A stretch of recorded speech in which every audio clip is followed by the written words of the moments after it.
Software is an essential part of human life in this technology-based world. Most of our daily activities and experiences have hidden software backing them up. This is why many companies are investing in it or setting up software-related organizations. Investing in these companies is another ballgame. Investing in their market product, especially artificial intelligence, is a lucrative business, yet it's important to have an in-depth understanding about them. What kind of software do they produce? What effect will it have on the market? Join us as we delve into the top 3 AI stocks to buy as Nvidia stock crashes. Broadcom, the AI master. The best way to find great long-term investments early on is to understand a company's products, not just their earnings. Tremendous growth occurs when an existing company has the perfect product fit for a new market. Microsoft, for example, has made millions by building artificial intelligence into existing Azure cloud services, the Windows operating system, and massive software ecosystems already built. Likewise, Nvidia enriches investors with existing graphics processing units, GPUs, and accelerator libraries, as well as new artificial intelligence AI workloads in data centers and personal communication services, PCs. However, Microsoft and Nvidia are 2 of the most famous companies on the planet to invest in. Let's highlight for you 3 stocks that should win thanks to AI, but that almost no one else is covering. Let's talk about Broadcom, a huge company with a wide range of AI software and hardware solutions. It's the company's absolute hidden gem chips for all kinds of peripherals, from laptops and smartphones to virus reality VR headsets and self-driving cars. Broadcom Inc. is an American multinational designer, developer, manufacturer, and global supplier of a wide range of semiconductor and infrastructure software products. Broadcom's product portfolio serves the data center, network, software, broadband, wireless, storage, and industrial markets. As of 2023, about 79% of Broadcom's revenue came from semiconductor-based products and 21% from infrastructure software and services. Broadcom is the 6th largest company on the Nasdaq, ahead of Google, and the 10th largest company on the S&P 500, ahead of JP Morgan Chase. Tan Hock Eng is the CEO of the company. The company is headquartered in Palo Alto, California. Avago Technologies Limited assumed the Broadcom portion of the Broadcom Corporation name following its acquisition in January 2016. The brand symbol AVGO, which represented the old Avago, now represents the newly merged company. Broadcom Corporation's BRCM trademark has been deprecated. The merged company was originally known as Broadcom Limited, before adopting its current name. In October 2019, the European Union issued a temporary antitrust injunction against Broadcom for anti-competitive business practices that allegedly violate European Union competition law. You've probably used some of their products too. In 2019, they bought Symantec, a desktop, laptop, and server cybersecurity platform for small and large businesses. For example, Symantec software focuses on firewalls, application management, and prevention systems to protect end devices from viruses, malware, and hackers. And in May 2022, they acquired VMware, a $69 billion cash and stock transaction, which allows companies of all sizes to provide virtual machines to do things like share resources from multiple servers to help with creative work. It also helps in isolated environments to protect and process sensitive data or create a backup machine to take over if the primary machine goes down. VMware has about 60% market share in the virtualization market, and Symantec has more than 75% market share in the Windows anti-malware application market today, making both excellent applications. However, most of Broadcom's revenue comes from semiconductors, not software. Broadcom has a lot of work to do and has potential. It has a semiconductor business and a software business. The software business is now much broader. They just completed the acquisition of VMware. Software now generates 40 or 45% of revenue, but they have a good history of AI, which can be considered as the 2nd best AI story in the space after Nvidia. They do custom computing for hyperscalers. They build their own AI circuits on the website, and it's very robust, and this is where cyclic deficits come into play. And in the meantime, VMware is growing tremendously. If all the synergies are applied, they will earn pretty close to $60 per share in the EPs and upper 70s, generating an 80% gross margin and $30 billion. Broadcom manufactures high-performance switches, network interface cards, wireless networking solutions, and custom application-specific integrated circuits, or ASICs for large hyperscalers. Broadcom, for example, has been involved in the design of every generation of Google's Tensor Processing Devices, or TPUs. They have also designed custom high-performance rack switches for AI data centers, and the chips in these switches can be networked together to support massive GPU clusters at high levels. Broadcom's networking solutions can be seen as competitors to Nvidia's Spectrum, Ethernet, and Quantum InfiniBand switches, unless they are aimed at hyperscalers developing their own AI chips and Google applications. Broadcom now has much more than Symantec, VMware, and their data center AI networking solutions. They are also developing 5G wireless components for Apple's iPhone and other products designed to connect to cellular networks. Broadcom's class-leading portfolio of semiconductors and infrastructure software serves mission-critical markets such as cloud, data center, networking, broadband, wireless, storage, industrial, and enterprise software. Their solutions in the market include network and storage solutions for service providers and enterprises, mobile and broadband, mainframe, cybersecurity, and private and hybrid cloud infrastructure. Other software solutions include enterprise software, which helps organizations adopt an approach that enables collaboration, alignment, and decision-making between business and technology functions in the areas of value ops, DevOps, and AI ops.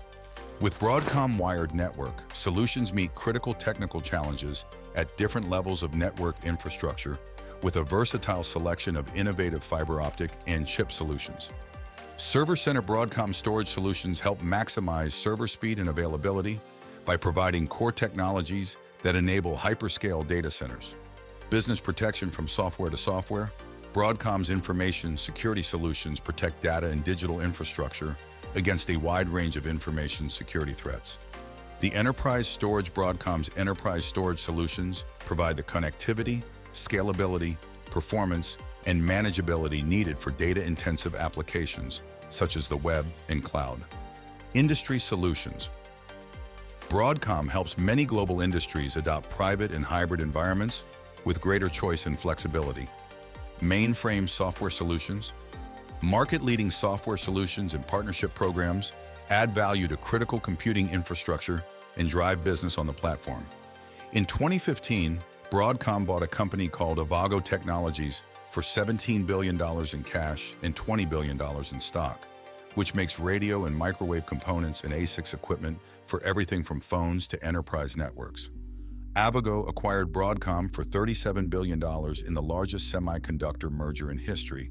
That's why Broadcom's ticker symbol is AVGO. The combined company, which would be called Broadcom Limited, would have annual sales of $15 billion and a market capitalization of $77 billion. According to an analysis by technology consulting firm LexInnova, Broadcom Corp significantly contributed to Avago Technologies' patent position in areas such as mobile communications, data centers, and the Internet of Things, making the company the 9th largest patent holder among the largest semiconductor manufacturers. According to the company's website, the transaction was completed on February 1, 2016. In May 2016, Cypress Semiconductor announced the acquisition of Broadcom Corporation's entire IoT product line for $550 million. Under the agreement, Cypress will acquire Broadcom's IoT products and intellectual property for Wi-Fi, Bluetooth, and Zigbee connectivity, as well as Broadcom's WIST platform and SDK for developers. The deal combined Broadcom's IoT device development tools and connectivity technologies with Cypress's proprietary programmable system-on-chip (SoC) products, which provide memory, computing, and graphics processing for low-power devices. The company, which later became Broadcom Inc., was founded in 1961 as HP Associates, a semiconductor division of Hewlett-Packard.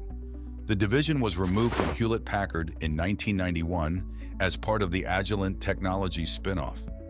KKR and Silver Lake Partners acquired the semiconductor group of Agilent Technologies for $2.6 billion in 2005 and formed Avago Technologies. It sold its I/O Solutions unit to PMC Sierra for $42.5 million in October 2005. In August 2008, the company had a $400 million IPO.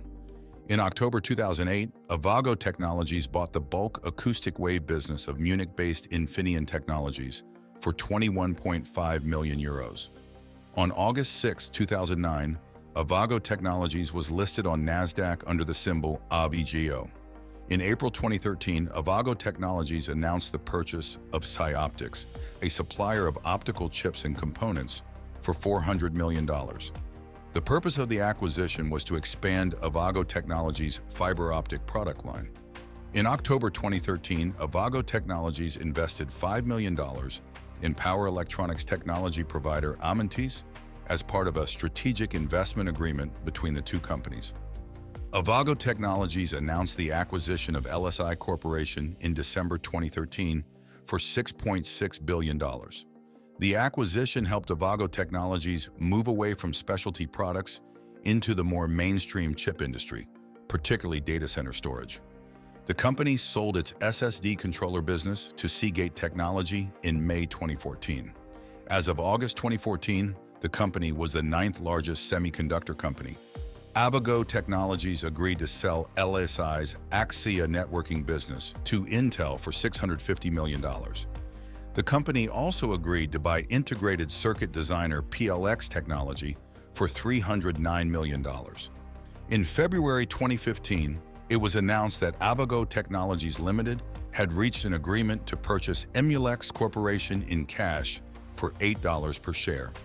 We've been used to companies making artificial intelligence networking, but this next company takes the production to the next level.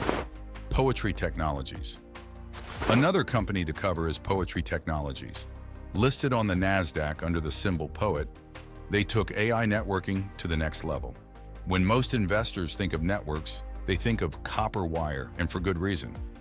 Copper has long connected most servers, routers, switches, and chips. But hyperscale computing and generative artificial intelligence are pushing the physical limits of what these connections can handle. For example, copper bandwidth is limited to tens of gigabytes per second and can suffer from severe signal loss over long distances. Because light travels much faster than electrical pulses, optical fiber can transmit more data per second and lose much less signal over the same distance. This is why most AI data centers today use fiber optics, including Nvidia, InfiniBand, and NVLink. Unlike copper, the optical challenges are not in the wires. They are everywhere else. When we talk about Nvidia chips or AMD or come on, we are talking about integrated circuits that have become smaller and more tightly integrated over 60 years. But that didn't happen in photonics. Lasers, waveguides, detectors, filters, and even circuit boards are still discrete components that humans must largely align, control, test, and package. So far, POET has invented a special waveguide that allows machines to place optical components on a chip instead of connecting them by hand. In electronic chips, components talk to each other through high-speed metal parts embedded in the wafer. The POET's waveguide works just like those metal tracks, except with light instead of electricity. POETs own a patent on its waveguide technology, which means no other company can copy it. This is a big deal for two reasons. First, it gives them access to the same fast manufacturing processes and economies of scale that today's semiconductors use, while other photonics companies are still adapting to the systems. And it allows POET to integrate electronic and photonic components on the same chip by moving these metal lines and their dedicated waveguides onto a single wafer. This special disk is called an optical spacer. As you can imagine, this allows POET to integrate a lot of optics and electronics that would otherwise be in an AI data center network. For instance, fiber optic transmitters are connectors that connect to data center switches to send and receive data. That is why they are called transceivers. And every data center has hundreds of thousands or even millions of these tiny connectors. An optical engine is the part of a radio receiver that converts electronic signals used by data center chips into light for optical transmission and back. And this is about 50% of the total cost of the transceiver. Optical engines cost so much that most lasers, lenses, filters, and the fibers inside must be aligned, spliced, and tested by hand. After calculating all coupling losses in each component, it is quite difficult to scale. Poe can build an optical engine on top of its optical spacer the same way TSMC builds Nvidia's chips, and all the positioning, alignment, pairing, and testing are done automatically. As a result, they can produce more optical engines with higher signal strength, higher reliability, and lower cost than hand-built engines. And because a single data center can end up buying hundreds of thousands or even millions of these transceivers, this gives them the lowest failure rate and lowest cost in the market, not to mention all the other markets they can use, such as LiDARs and laser scanners, medical devices, and even VR headsets, all of which also use optical engines. Another special thing about POET's optical engines is that they are modular and scalable, so they are built into the building blocks of POETs. The three main products today are POET Infinity, POET Wave Lite, and POET Starlight. POET Infinity is a fully integrated 400-gram transmitter chipset that resides directly inside the optical transceivers. This includes lasers, drivers, and multiplexers with no wire connection, which means less loss. It's called an infinite chipset because they can put two things in the same radio to push it to 800 gigabits or 6 terabits and 4 circuits transceiver per second without changing the form factor or requiring additional equipment in the data center. The POET Wave Lite is an 800-gram end-to-end transmitter built for this technology, which means it can scale up to 1.6 or up to 3.2 terabits. POET can sell this transmitter directly to end users such as Google Cloud, Amazon Web Services, Microsoft Azure, Meta platforms, and of course Nvidia. The POET Starlight is a fully packaged, low-cost, lightweight engine designed to improve chip optical transmission. Think of it as Nvidia's NVLink, but using light instead of electricity for all the reasons mentioned before. The optical transceiver market is expected to double in size over the next 8 years, representing an annual growth rate of nearly 11%. The market for 800 gigabit optics is expected to grow more than tenfold over the next 5 years, which would be 65% annual growth. The global data center accelerator market is expected to be more than quintupled during the same period, representing a compound annual growth rate of 24%. The total addressable market for POETs will become huge if even a small fraction of AI processors start using light instead of copper for chip-to-chip interconnects. So with their waveguide technology, the integrated photonics products they're building on, and the markets they're penetrating, they don't seem like a real stealth collaboration. Their market cap today is only about $50 million, and they are not yet profitable, which means the shares are sensitive to interest rates and can have dilutive ownership. Have you ever wondered who is the provider of a mobile data network? This next company stands out by producing software that enhances mobile communications networks. Qualcomm, maker of mobile networks founded in Delaware, Qualcomm Incorporated is a multinational corporation based in San Diego, California, with an American headquarters. It produces software, semiconductors, and wireless technology-related services. It is the owner of patents that are essential to the mobile communications standards of 5G, 4G, CDMA 2000, TD-SCDMA, and WCDMA. Irwin Jacobs and 6 other co-founders founded Qualcomm in 1985.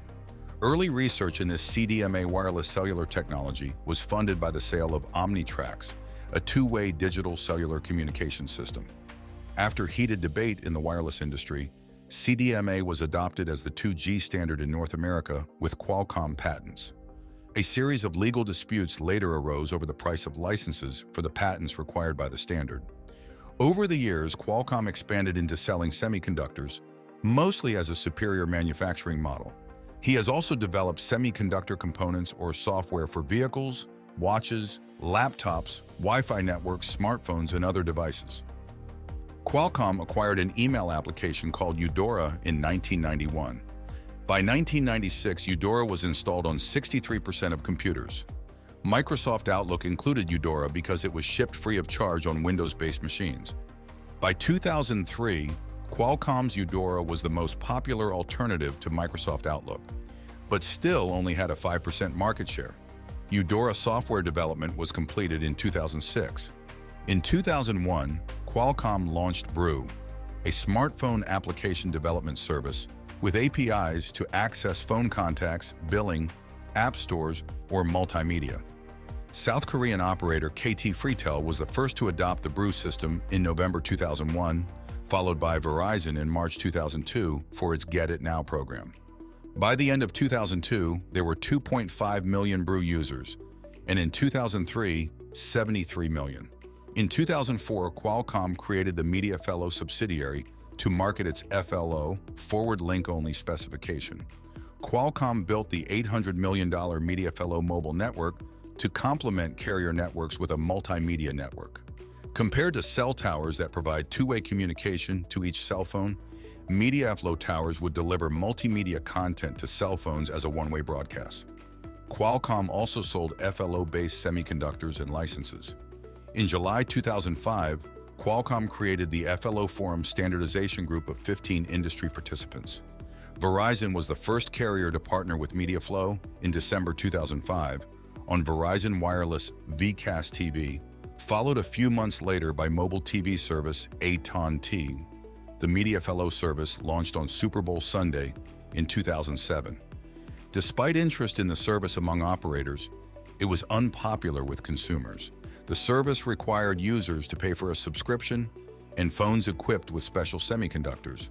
The service was discontinued in 2011, and its spectrum was sold to AT&T for $1.93 billion. Qualcomm relaunched the project in 2013 with LTE Broadcast, which uses existing cell towers to broadcast specific content on a local frequency, such as during major sporting events. Based on technology purchased from Iridium in 2004 for $170 million, Qualcomm began marketing Mirasol displays in 2007, expanding to 8 products in 2008. Mirasol uses the natural light shining on the screen to illuminate the screen rather than as a backlight to reduce power consumption. The space between the screen surface and the 10-micron wide interferometric modulator mirror determines the color of the reflected light. Mirasol was later closed with an attempt to revive it in 2013 at TalkWatches. In June 2011, Qualcomm launched the all-join wireless standard for devices such as mobile phones, televisions, air conditioners, and refrigerators. All-join technology was donated to the Linux Foundation in December 2013.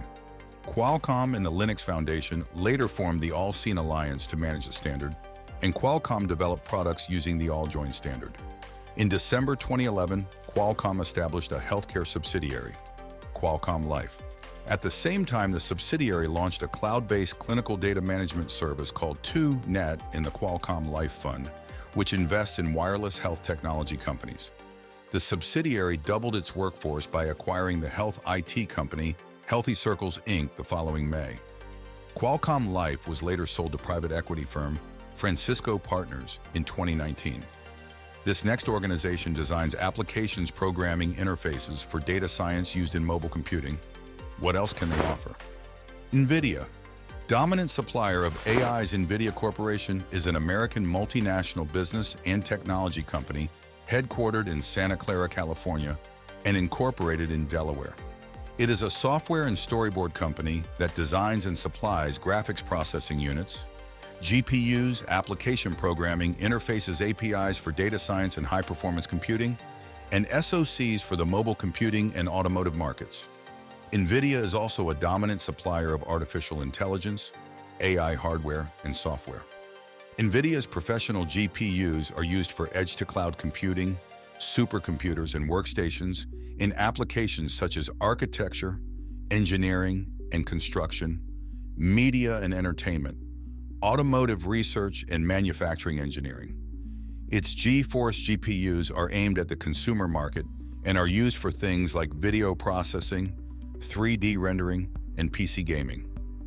In the second quarter of 2023, Nvidia's market share of the discrete desktop GPU market was 80.2%. The company expanded its presence in the gaming industry with the launch of the Shield portable handheld game console, Shield tablet gaming tablet, and Shield TV, digital multiplayer, as well as its GeForce Now cloud gaming service. In addition to GPU design and manufacturing, Nvidia provides the CUDA software platform and API that enables the creation of massively parallel programs using GPUs. They are used in supercomputers around the world. By the late 2000s, Nvidia moved into the mobile market, producing Tegra mobile processors for smartphones and tablets, as well as vehicle navigation and entertainment systems. Its competitors include AMD, Intel, Qualcomm, and artificial intelligence accelerator companies such as Cerebras and Graphcore. Software equipped with artificial intelligence is also produced for audio and video processing. For example, Nvidia Maxine. Nvidia's bid to buy SoftBank's ARM in September 2020 failed due to extended regulatory scrutiny, leading to a February 2022 deal that would have been the largest semiconductor acquisition ever. In 2023, Nvidia became the 7th U.S. public company valued at over $1 trillion.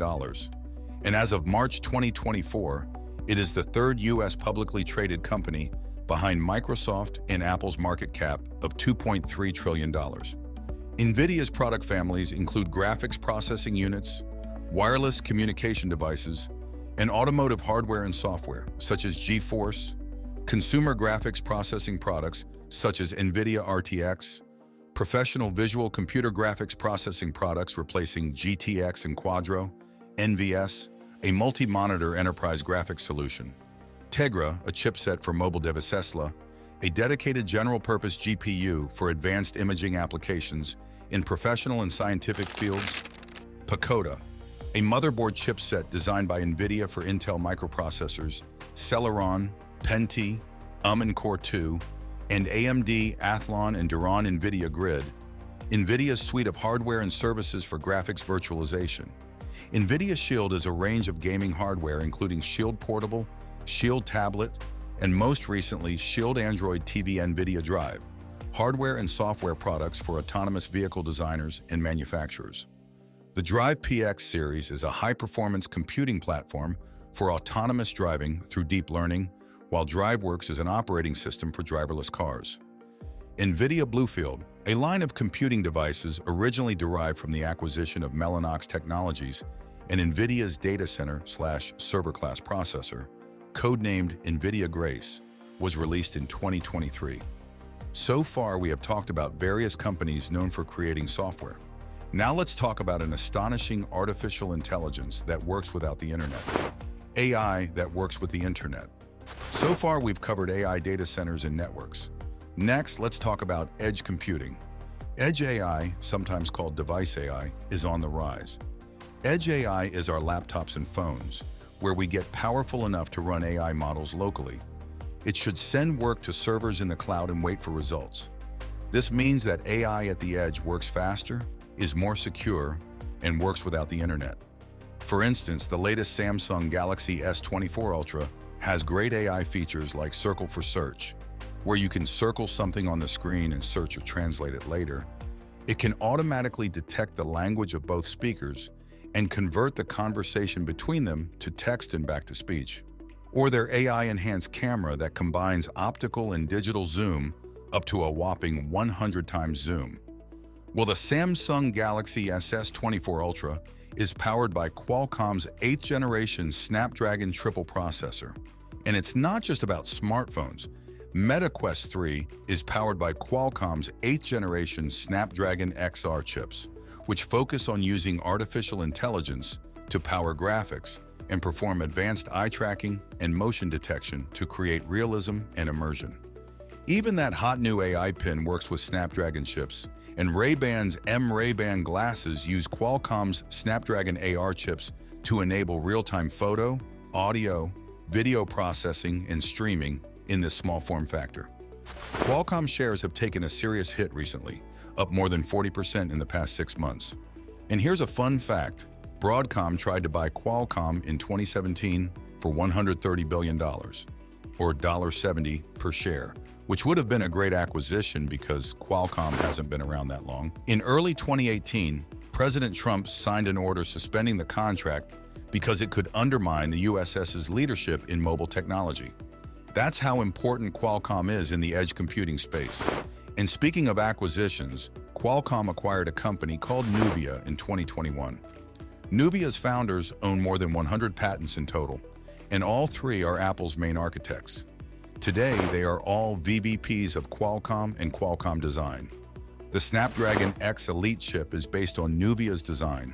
This chip is one of the most powerful chips on the market today, using 50 to 80% less power than its competition, making it significantly more efficient than current Apple chips. At the end of last year, Qualcomm and Broadcom were the second and third largest chip designers by revenue, behind only Nvidia, which has gained market share in recent years. Which of the companies would you consider to invest in its stocks? Let us know in the comment section.